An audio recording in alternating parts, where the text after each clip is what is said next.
যে নিজের মনে দুঃখ কষ্ট চেপে রেখে অন্যের সাথে হাসি মুখে কথা বলার প্রয়োজন বোধ করে সেই হচ্ছে প্রকৃত মানুষ। আসসালামু আলাইকুম, আমি সাথী, আমি দোহার থেকে বলছি। সাথী চ্যানেল থেকে আপনাদের সবাইকে স্বাগতম।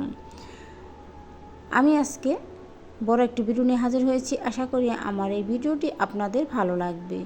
তো চলুন কিভাবে আমি আজকে সারাদিন কি কাজ করছি আর কি করলাম সেটাই শেয়ার করছি। তো কোথাও স্কিপ না করে আমার ভিডিও জুড়ে থাকবেন। আজকে সকাল সকাল উঠে আমি নাস্তাটা করে নিয়েছি, আর এই নাস্তাটা অফ ক্যামেরা রেখেছি, আজকে কোনো দেখালাম না।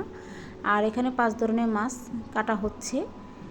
তো অলরেডি আমরা 3 জায়ে কেটে নিচ্ছি, আর একজন বসে গেছে, আর আমরা সবাই মিলে এই মাছগুলো কেটে নিয়েছি।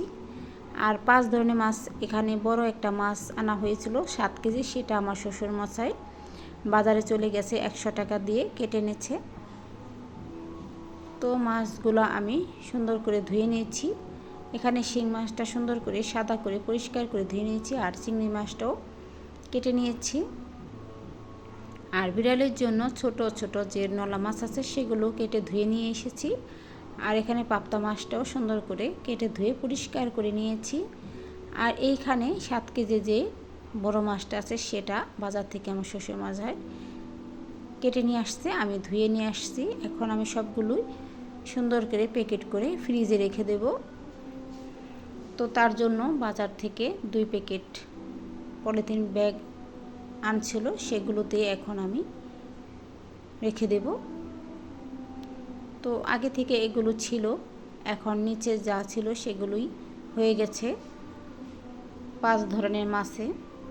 তো ওই সাইডে আমাদের খাবার মাছ, আর এই সাইডে রাখবো এখন বিড়ালের জন্য।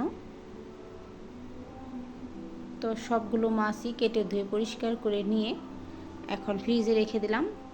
আর এটা নর্মাল ফ্রিজ, অর্ধেক নর্মাল আর অর্ধেক ডিপ ফ্রিজ। আর আমাদের বড় একটা ডিপ ফ্রিজও আছে, সেটাও ভরা।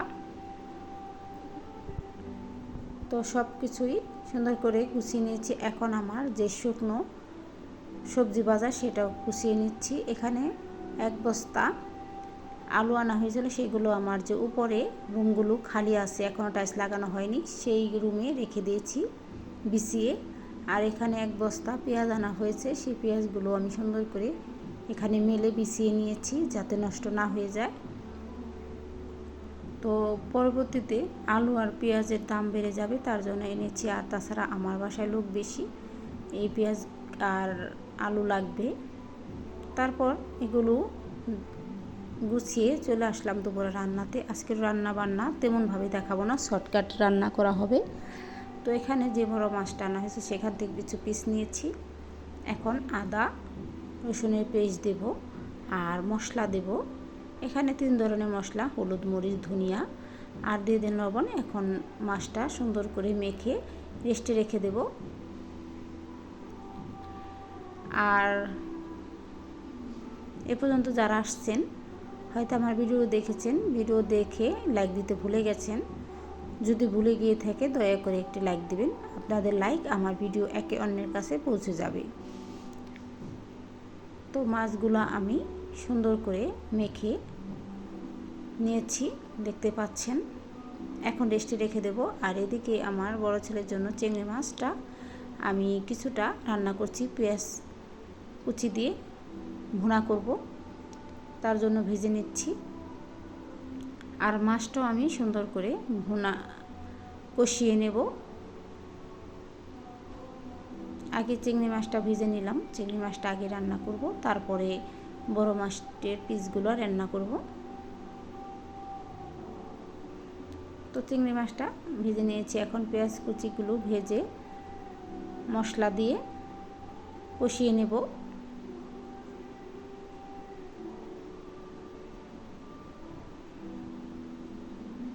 তো এখন মাছগুলো দিয়ে দিব। আসলে চিংড়ি মাছটা আমার বড় ছেলে খুব পছন্দ করে, তো বড় ছেলের পছন্দ মতোই আমি রান্নাটা বেশি করি। আর আমার ছোট ছেলে তো আমার বরের মতো, ওর আব্বু মাছ মাংস খায় না, আমার ছোট ছেলেও মাছ মাংস খায় না, ওরা নিরামিষ, ওরা সবজি খায়। ওদের কোনো ঝামেলা নেই। তো চিংড়ি মাছটা আমি রান্না করছি, রান্না করা হয়ে গেছে। এখন আমি রান্না করব বড় মাছের পিসগুলা। যেহেতু আগে মশলা আর আদা রসুনের পেস্ট দিয়ে মেখে নিয়েছিলাম লবণ দিয়ে, এখন আমি একটু পানি দিয়ে এটাকে সুন্দর করে ঢেকে ঢেকে কষিয়ে নেব। আর অল্প একটু ঢেকে ঢেকে কষিয়ে নিলেই তরকারিটা হয়ে যাবে। তো আমার রান্না বান্না অলরেডি হয়ে গেছে। আর অফ ক্যামেরায় আরও রান্না করেছি, সেটা দেখাইনি, ভিডিওটা বড় হয়ে যাবে। তো এখানে আমি করলা ভাজিটা করেছি আলু দিয়ে, আমার বর খুব পছন্দ করে তার জন্য। আর এটা আলু ভর্তা, তার কথা আর বলবো না। আর এখানে চিংড়ি মাছটা রান্না করেছি, পেঁয়াজ কুচি দিয়ে ভুনা করেছি। আর এখানে মাছটা কষিয়ে নিয়েছি সুন্দর করে। আর এখানে সবজি রান্না করেছি সজনা ডাঁটা দিয়ে, লাউ দিয়ে, আলু দিয়ে। তো কেমন হয়েছে রান্না বান্না? যদি ভালো লাগে কমেন্ট করবেন, আপনাদের কমেন্ট আমার অনেক ভালো লাগে। আর কমেন্ট করলে ভিডিও করতে উৎসাহ লাগে। অবশ্যই সুন্দর একটা কমেন্ট করবেন আপনারা। আপনাদের কমেন্ট দেখে আপনাদের ভিডিওতে চলে যাব। তারপর দুপুর রান্নার পরে বিকেলে ভাবছি যে কী করব, তখন একটু সময় পেয়েছি, তাই ভাবলাম যে আমার কর্নারের সাইডটা অনেক ময়লা হয়ে গেছে। যেহেতু রোজার মাসে আমি কোনো ঘরের রুমের কোনো কাজ করতে পারি নাই, ধুলো ময়লা পড়েছিল, অনেক ব্যস্ত ছিলাম, তার জন্য ভাবলাম যে কর্নারের সাইডটা একটু পরিষ্কার করে মুছে আবার সাজিয়ে নেব। তো কর্নারের সবগুলোই আমি বের করে নিয়েছি। এখন আমি মুছে নিচ্ছি ক্লিনার দিয়ে। তো মুছে নিয়েছি পরিষ্কার করে, দেখতে পাচ্ছেন। তো 2 খোপ আমি মুছে নিয়েছি, একটা একটা করে সবগুলোই আমি পরিষ্কার করে, আর এগুলো আমি বের করে পরে মুছে সাজিয়ে নেব। তো এখন ধোয়াধুয়ি করছি। তো অলরেডি আমার ধোয়াধুয়ির যুদ্ধ শুরু হয়ে গেছে, দেখতেই পাচ্ছেন। তো আমি এখানে বোলের মধ্যে সাবানের গুঁড়ো আর পানি নিয়েছি, আর এক বালতিতে পরিষ্কার পানি নিয়েছি। এখন আমি ধুয়ে নিচ্ছি। তো যখন আমি সাবান দিয়ে পানি দিয়ে ধুচ্ছিলাম তখন অনেক পরিষ্কার হয়েছিল, দেখতেই পাচ্ছেন, ভালো লাগছে দেখে। তো অনেক কাজ করছিলাম, অনেক সময় লেগেছিল, তখন সন্ধ্যা হয়ে গিয়েছিল।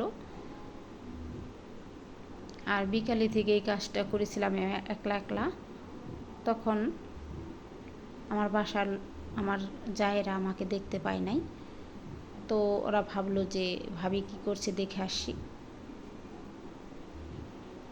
দেখুন আমি সবগুলোই সুন্দর করে ধুয়ে সুন্দর করে রেখে দিয়েছি বাতাসে, পানিগুলো শুকিয়ে যাবে। এখানে ফ্যানটাও আমি ছেড়ে দিয়েছি। তো আমার বেশিক্ষণ লাগেনি, এগুলো শুকিয়ে গিয়েছিল। সমস্ত কিছুই আমি সুন্দর করে ধুয়ে নিয়েছি, আর এখন সুন্দর করে সাজিয়ে নিয়েছি। তো আপনারা ভাবছেন যে এখনই ধুয়েছে আবার এখনই সাজিয়ে ফেলেছে, এটাও সময় লেগেছে, হয়তো আপনারা দেখতে বুঝতে পাচ্ছেন। এটা সাজাতেও সময় লেগেছে, একা একাই করেছি। তো এবার অন্যরকম করে করেছি, দেখতেই পাচ্ছেন। তো আমার কর্নারের সাইডটা কেমন লাগছে দেখতে পাচ্ছেন। যদি ভালো লাগে সুন্দর সুন্দর কমেন্ট করবেন, ভালো লাগবে। আর এই কর্নার শোকেসটা আমার অনেক পছন্দ, আমার অনেক শখের। এটা আমি অনলাইনে দেখেছি, সেটা দেখেই আবার আমি অর্ডার করে বানিয়ে আনেছি। তো আমার খুব শখ ছিল এরকম একটা কর্নার শোকেস থাকবে, তো আমি বাসায় এনেছি। আমার শখটা পূরণ হয়ে গেছে। তারপরে আমার যে জায়েরা আমাকে দেখতে পায় নাই, তারা চলে আসলো সন্ধ্যার দিকে। তো প্রথমবার ওরা সবরি পেয়ারা মেখে খেয়েছিল কাসুন্দি দিয়ে, আর এখন বললো যে সেগুলোতে পেট ভরেনি, তো আবার টমেটো আর তেঁতুল মাখিয়ে খাচ্ছে।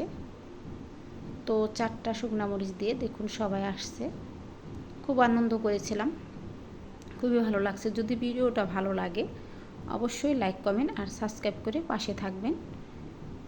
আর আমার নতুন ভিডিও দেখতে হলে অবশ্যই সাবস্ক্রাইব করবেন। সাবস্ক্রাইব করলে আমার আইডিটা বড় হবে। তো আমরা সবাই খাচ্ছি, আপনারাও খেতে চাইলে চলে আসবেন। আরেকটি ভিডিও দেখার আমন্ত্রণ রইল। সবাই সুস্থ থাকবেন, ভালো থাকবেন। অনেক প্রচুর গরম পড়েছে, সাবধানে থাকবেন। আর বেশি বেশি পানি খাবেন, আর শরবত খাবেন, লেবুর শরবত। আজ এই পর্যন্ত। আরেকটি ভিডিও দেখার আমন্ত্রণ হলো। খুদা হাফেজ।